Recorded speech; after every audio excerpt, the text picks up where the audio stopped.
大家好，我是小丽。我今天蒸了一锅红糖大枣馒头，暄软又好吃，一起来看一下。在大碗中准备100克红糖，加入220毫升的开水，先把红糖融化开。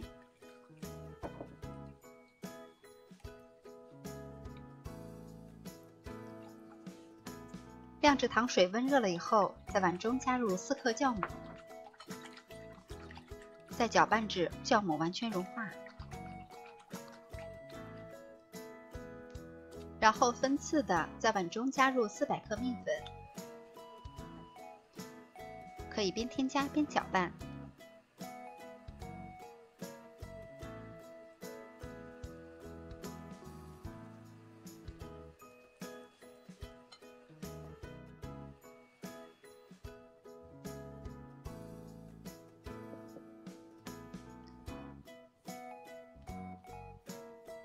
先调成淡一些的面絮，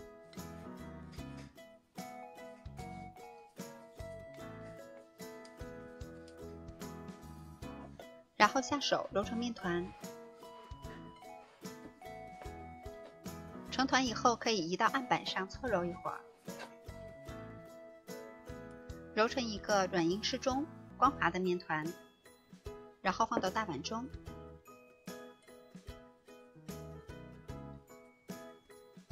再用保鲜膜盖好，请发至3倍大。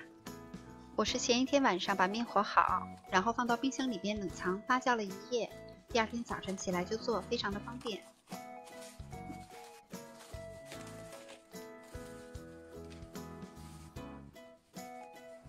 面醒发好了，我们把它取出来，移到案板上。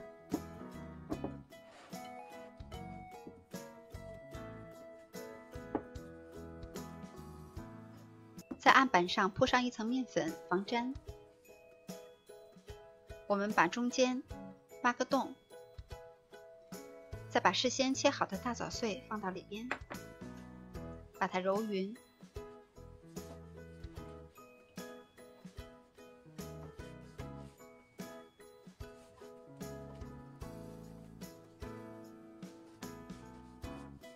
揉好了以后，直接搓成长条形。再把它分成大小均匀的剂子，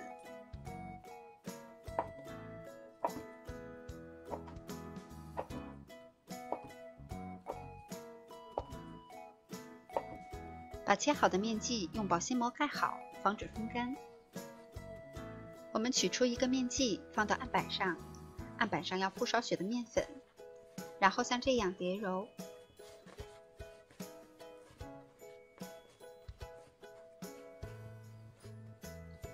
揉匀了以后，再放到掌心，做出小馒头的形状。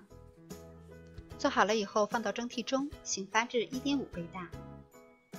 然后凉水上锅，大火烧开以后，保持中火蒸15分钟，关火以后再焖3分钟，就可以出锅了。这样蒸出来的红糖大枣馒头特别的松软又香甜，凉了也不会发硬，大人小孩都非常喜欢，你也试一下吧。我是小丽，喜欢我的视频请关注留言，感谢您的收看，明天见。